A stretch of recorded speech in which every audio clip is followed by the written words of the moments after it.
Wesh la mif, bien quoi? On se capte aujourd'hui, on est dimanche, je te l'ai prévenu pour la deuxième review de Dragon Ball Super, l'épisode 126. Donc je vous l'ai prévenu la famille jusqu'à donc l'épisode 131, on aura une petite review le dimanche. Ça mange pas de pain, ça vous dérange pas, moi ça me dérange pas. Aïe aïe aïe aïe aïe, qu'est-ce que je pourrais te dire d'autre? Aïe aïe aïe aïe aïe. Vegeta il a fait le taf frère, c'est pour ça on va re-théma l'épisode tranquille, on va faire le live réaction re-trailer, c'est un live réaction. En fait c'est un re-réaction ce que j'ai dit. Parce que j'ai déjà vu l'épisode, j'ai déjà revu. Le problème c'est que ça m'excite tout le temps, donc du coup même au bout de la 5e fois je suis toujours... J'espère ça va la mif. Demain c'est la reprise, enfin c'est la reprise, c'est pas la reprise, mais je veux dire voilà quoi, c'est...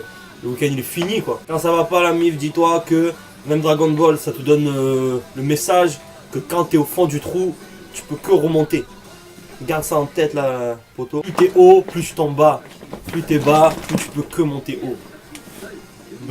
Arrêté sur le combat C17 Topo. Freezer il s'était fait casser la bouche. Merci à tous ceux qui regardent même s'ils n'aiment pas Dragon Ball, la famille. Voilà, tu le sens, on se diversifie, on met de tout, on fait de tout. Vegeta surpasse un dieu. Enfin, Vegeta qui brille, putain. Ils ont repris le passage où Freezer il se fait casser la bouche, ils l'ont remis. Mais c'était épique, hein. Freezer qui se fait casser la bouche comme ça, on n'a pas l'habitude. Hein. C'est comme si Neymar il se faisait casser la jambe, quoi. C'est pareil, hein. Topo qui félicite C17 d'être toujours là, de tenir. C'est bizarre qu'ils l'ont fait revenir et qu'il tient autant longtemps. Est-ce que ça annoncerait pas un sacrifice de C17? Vraiment, mais vraiment un sacrifice. Genre il va vraiment mourir. Faire briller comme quelqu'un comme ça, c'est que il va lui arriver un truc. Il trouve des solutions, il essaye d'engrainer Topo un peu. T'as vu, il lui fait casser des murs. Il a un cerveau, il essaye, tu vois. Lui dans Fortnite, attention, Fortnite c'est de la merde. Mais C17 dans Fortnite, il vous baisse tous. Pas se cacher derrière le mur. L'autre, il veut tout casser. Son seul truc, c'est je casse tout, voilà. Voilà, pendant tout l'épisode, t'attends ça. Tunnel, j'ai créé le tunnel. Lady Diana, bam, je t'allume. Tu comprends le bail? Et là, t'as vu, tout tombe. Il a un cerveau, ce con. C'est un robot, mais il a un cerveau. À un moment, ils étaient lourds. Et à un moment, ils sont bizarres. Ils sont pas très beaux, tu sais pas. Après, comme je t'ai dit, moi, les dessins. Topo qui allume C17. Qui est prêt à le terminer. Comme Metz Marseille, tu vois. Et là, voilà, il allait le. Enfin, c'est pas il allait, c'est. Frère. Là, il est déterminé à le terminer. Il lui dit voilà, tu es un guerrier valeureux, machin. Je peux pas te tuer. T'es mal à boule. Oh, tu mets tout un village dans la boule qu'il a fait. Voilà, t'es mal à boule, hein. Et incroyable, la moustache. Elle n'a pas bougé. Et là, bim! Miskin. Folie Asama. Je viens me faire défoncer une deuxième fois. J'ai pas compris en fait. Parce que c'est cool, Freezer il vient sauver C17, lourd. Mais pourquoi, voilà, il tente ça quoi. Dans sa tête, Freezer il s'est dit, ça va passer. Je viens de me faire éclater la bouche, ça va passer. Je vais faire ça, je vais lui jeter des cailloux. Tu vas voir. T'as vu, il lève son doigt, comme je t'ai dit, il aime bien son doigt, Freezer. Et là, en faisant ça, il s'est dit, je vais le niquer. Il était content. Il était heureux, il s'est dit, il y a moyen. C'est comme si tu joues à FIFA, tu prends 10-0 par un mec et tu dis, je vais rejouer contre lui. Là il y a moyen. Et là, vraiment, à ce moment-là, j'ai cru que ça allait repartir. Et là, quand j'ai vu là, je me suis dit, ça va, tu vois. Là, au moins, ça fait bizarre de voir Freezer naze. Tu sais, t'as l'impression que Freezer, c'est un pion aux échecs, tu vois. On s'en bat les... Il est là, tu vois. Le combat Jiren Goku, ça interfère avec le combat Topo, C17 Freezer. Là, j'ai trouvé les dessins lourds, tu vois. J'ai trouvé que l'animation était cool. Et tu vois, je sais pas si Jiren il était mal, mais c'est la première fois où genre il a demandé de l'aide, tu vois. Il a regardé Topo dans les yeux, il a fait gros. Tu as compris? C'est la première fois qu'on voit ça. Genre vas-y, occupe-toi-en. Magnifique, le Final Flash magnifique. Topo pendant tout l'épisode ça a été comme quand tu joues à Pokémon et que t'as un Dracofeu niveau 100. Lance-flamme, lance-flamme, lance-flamme. Là c'était la même. Toutes les 10 secondes. Hakai, Hakai, Hakai, Hakai, Hakai.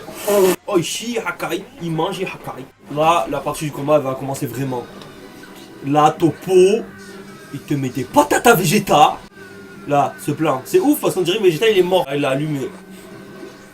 Et tu vois, Vegeta intelligent, bam. Topo, t'as pas travaillé les jambes, bam. Vegeta il provoque un peu Topo, il lui dit ouais la justice. Là tu laisses tomber ta justice pour la destruction, c'est bizarre non? Là Topo lui dit la justice, si elle peut pas sauver l'univers, qu'elle aille se faire mettre. Tu vois, il lâche ses idéaux. Et ça, c'est ce moment-là qui est beau, tu vois. Là, c'est le moment où mon cœur, il a battu fort. Vegeta, il va se prendre la boule. Et enfin, un moment Dragon Ballesque, putain de ça. Tu vois, il repense à sa famille, il pense à sa fille, à la promesse de Kabe, à sa femme, à Trunks. Et là, il pète un câble, tu vois. Il dit quoi?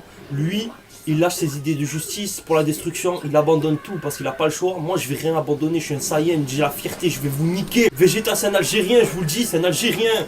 Voilà, enfin, un moment Dragon Ballesque, le mec pense à sa famille, qu'il va tout perdre. Le combat est ultra chaud, et ben voilà, c'est réel, enfin ils prennent conscience du combat, enfin. Théma, lui, il est pas bien. Là, lui, le clown, il dit, mais détruis tout. Il lui dit, pourquoi tu joues, détruis tout, tu peux tout détruire. Et là, tu vois, Vegeta, il concentre sa puissance sur son point. Il concentre sa force, sa transformation bizarre, c'est trop chelou. En fait, on se rend compte que Toppo, il maîtrisait pas du tout sa transfo, il maîtrisait pas son pouvoir d'Akaishin.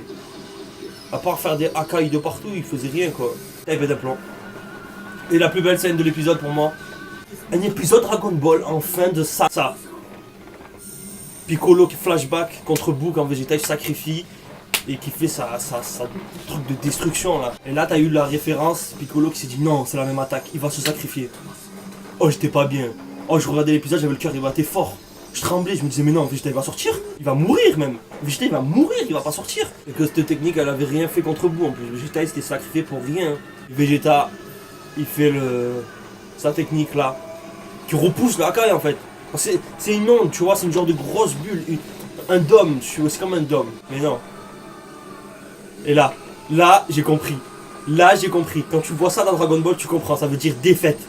Quand tu vois le blanc du visage partir comme ça veut dire défaite.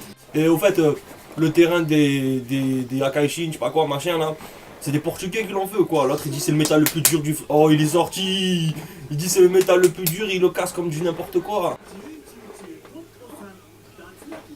Quand il parle lui, il dit toujours des trucs importants. Est-ce que Vegeta est mort? Même pas décédé, il est mort. J'ai capté cash parce qu'on voit un petit truc au milieu là, un petit truc blanc, je me suis dit ça c'est Vegeta. Par contre lourd là, parce que card design... Ah regarde tes mains. Ça veut dire jusqu'à la fin du tournoi du pouvoir, on va avoir un Vegeta torse nu. Lourd sa mère. Oh, il te démonte Chibo Chef Vegeta. Déjà, on est d'accord. Ça va être lourd, ça va faire un nouveau perso. Vegeta Super Saiyan Blue torse nu. Moi, j'ai jamais vu encore un Goku torse nu Super Saiyan Blue. Après, il a rien. Voilà, c'est des mecs. Hein. Moi, j'aime pas les mecs. Hein. Il a survécu. Après, il est beaucoup plus puissant qu'à l'époque de Majin Buu. Jiren, il se retrouve tout seul. Et là, il est content. Parce qu'on a tous pu remarquer, il est content. Là, il met un retourne à Goku. Félicitations. Machin. Booba contre ses adversaires. On dirait Booba contre... Là, il est content. Ça y est, il va pouvoir m'énerver.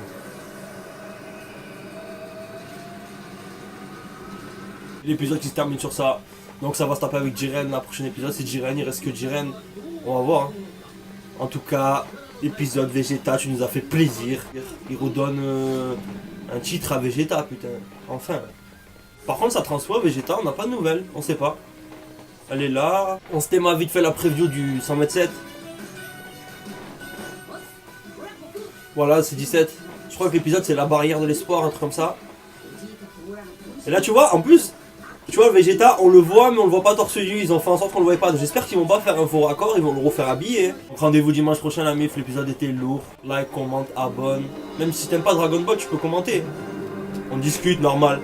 Kiss la MIF. Simer Vegeta, le prince de Saiyan. Le M sur le front.